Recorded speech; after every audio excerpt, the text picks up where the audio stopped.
Hi, it's Caleb with Terrytown RV. I'm here at a 2022 Jayco J-Flight 174BH, and we are going to do an orientation. We'll start here in the front.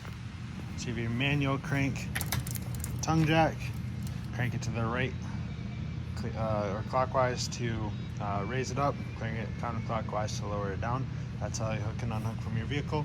Behind that, you have your single 20-pound propane tank. All you have to do here is open and close the valve on top, and then you have a location for your battery there. You can fit up to 2 batteries on there. You do usually have to get a special box so that they fit, but you do have the space for 2 batteries there. Coming around here to the side, you'll notice on your marker light, you have this little extra plastic piece that hangs off the back. You'll see that on both sides. That is prepped for a Furrion side view camera. So basically, if you were to get that option, the camera would take the place of this, and that will allow you to see down the side of the unit as you're going down the road, which is super handy since you do have a pretty big blind spot pulling a trailer, but that helps to reduce that a little bit. You'll also see a couple stickers here below that. There's going to be tire pressures, VIN number, cargo capacities, dry weights, things like that, basically vehicle information for you that you can reference. Next to that is your freshwater tank fill. So if you're rustic camping, somewhere where you don't have full water hookup, you'll fill your freshwater tank, and then you'll turn your water pump on, and that is going to allow you to use the water from your tank, and that'll be what creates your water pressure. Your drain for that is going to be right down below here, that white valve there. You'll turn it 180 degrees to open and close. Moving along, we have your 30 amp power hookup right here with a standard 30 amp twist lock cord. With that, I do recommend a 30 amp surge guard inline to help protect the electronics on the unit. In the event of a power surge, it's a lot cheaper to replace a surge guard than it is to diagnose and repair electrical. Have a few more water components back here. So you have your city water connection here. So if you're hooked up to water full time, you just hook a hose up to that, turn it on, and that will be what creates your water pressure. With the city water connection, I do recommend a water pressure regulator. Generally, city water is designed more for a house than it is an RV, and so it's a little bit too high of a pressure for an RV. So that water pressure regulator is going to help to lower that water pressure into a more reasonable range for your water lines on the unit here. Below that, you have your holding tank drains. So gray tank on the left, black tank on the right. The handles are color coordinated.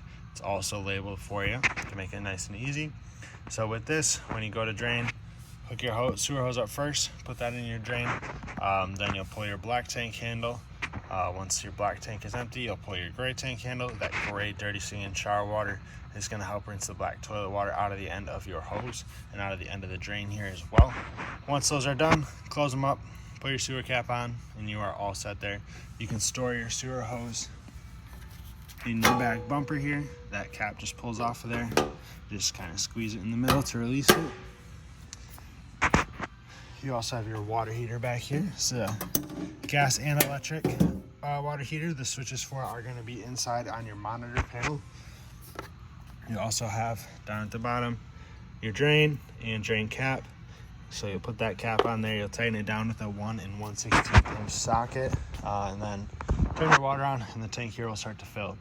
Before you turn it on gas or electric, you want to be sure that there's water in the tank, and to do that, you can pull on your pressure relief valve here, and when water comes out, that'll tell you it's full. You can also open up the hot side of one of your sinks, and at first it's going to kind of just be sputtering out a little air, a little bit of water in there as well. Once this comes out, it's a steady stream. That'll tell you that your tank here is full. When that happens, you're good to turn it on. Like I said, the switches for it are inside. For gas, make sure your propane is turned on. For electric, make sure you have 110 power hookup. When you're all done, I recommend removing your drain cap so that the water that's in there can drain out. And that way you don't have water that just sits in there. You have an input for cable and satellite here in the back. So if you're staying at a campground that has cable TV, or if you have a portable satellite dish, you'll hook your coax up right there. On the back here, you have your spare tire with a cover. You are also prepped for a Furrion backup camera. So that's same brand as those side view cameras. And you can have, if you were to get side view cameras and backup camera, you can have all those images go to the same screen. You could do just backup camera, just side view camera, or none of them. if you're confident. But the backup camera obviously is just going to allow you to see behind you when you're backing up at a campsite or your house or anything, or when you're going on the road, you can have that on too and see what's going on behind you. Come around here to the door side. So down at the bottom, you have an LP quick connect right there that ties into your propane system.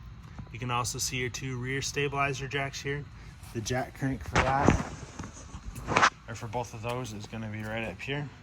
You can also use a 3/4 inch socket on a drill. That's going to just run those a little bit faster, just a little bit more convenient. You have 2 low point drains right here. That's those 2 valves there. That's going to be hot and cold line. It's the lowest point of water for the water system for either of those. You'll use those primarily for winterization, so you open them up, let the water drain out of your lines, then you can close them and run antifreeze to the system. We have the back side of your refrigerator right here. This is just going to give you access to wiring, and it's also going to vent the gas fumes out when you run it on propane. You have 2 outside speakers. You have a vent right here for above the stove. There's 2 little tabs on it, a little difficult to see there, but you'll release those tabs. That's going to allow this flap to open so that can vent outside. When you're not using it, just snap those in place to help secure that and seal that off. You also have your furnace exhaust here, so that's going to blow out hot air when you run your furnace. So you want to be sure you don't block it, touch it, or put anything in front of it that could burn or melt. And then we have 2 110 outlets with the weather cover over top. And we're up to the storage compartment here. You can see lots of room in there. Pretty big compartment for a smaller unit. We'll step inside now. Go over everything in here. So starting up front, obviously, is your main bed area. You have storage up above and around that as well. You'll notice on the wall here, there's a sticker that says wired for solar. You are prepped for solar, does not have solar. Basically, they have a spot on the roof where you can mount panels and then plug it in, and then they have wiring run through the wall. So basically, it'll be a plug-and-play system. If you lift up on your bed, you'll see you have access to that storage from inside. We have your booth here. This table kind of just hooks onto that little rail there, and then has the leg to support it. You can turn this into a bed if you remove the table, fold the leg up. You'll set that tabletop on these ledges here, and then you'll use the back cushions to fill in the gap in the middle. And then if you have extra people staying with you, they can sleep right there. Under this side of your booth is your breaker box and fuse panel. Everything is going to be labeled for you right by each thing to make it nice and straightforward. You have your radio right up here. This is where you'll control your speaker zone. So you have zone 1 and zone 2. Zone 1 will be your inside speakers. Zone 2 will be your outside. So you just push them to turn them on and off. Zone 1 is in the ceiling. Zone 2, like I said, is outside. And you just scan through it like normal. You'll notice when these are off, when components are off, they turn red. I can also mute this. If I hit the power button once, that is mute, and then if I hold it down, that'll turn it off. There are 2 bunks here in the back. They are both single bunks, so they have 300-pound capacities on them. Your control for your furnace is here as well on the wall. So up at the top, you'll use this dial. The further you push that to the right, the warmer it's going to be. You slide this all the way to the left, you'll hear it and kind of feel it click into place too. That's going to be off. The furnace is located right here. It's going to do a little cool down cycle. Even though it didn't fully fire up, it's still going to do that cool down cycle. So it'll run for a couple more minutes before it fully shuts off, which is completely normal. We'll step into the bathroom now. So you have your shower and tub, and then your toilet with the foot pedal flush. Halfway down on the foot pedal brings water into the bowl. All the way down will flush that into your holding tank. And you do have a vent up here as well. Pull down on the handle. That's going to sit in the teeth there, wherever you want it. And then just be sure when you close it that it sits in those grooves again.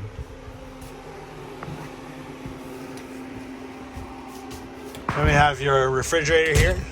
Like I mentioned before, it is gas and electric. You have your controller right here in the middle. So if on auto, it's going to switch automatically between the two sources based off of what is available.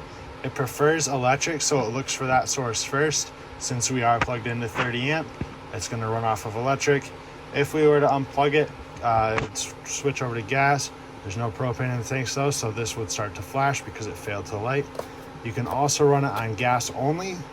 So you'll see that orange light comes on. It's going to go through an ignition cycle, and if it fails to light like it's going to, that'll start to flash. Usually that means your propane is empty or not turned on. So you go out, turn it on, or get a new tank for it, turn it off, and turn it back on again. Then you have your temperature controller here, 1 to 5, 5 being the coldest. Standard 110 microwave here, just like you'd have at your house. It's pretty straightforward.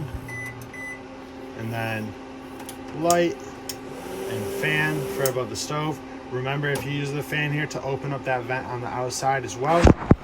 And the 2-burner stovetop here, this glass cover just folds up into the back. This does have an igniter built in. You'll notice when I push this, it doesn't do anything.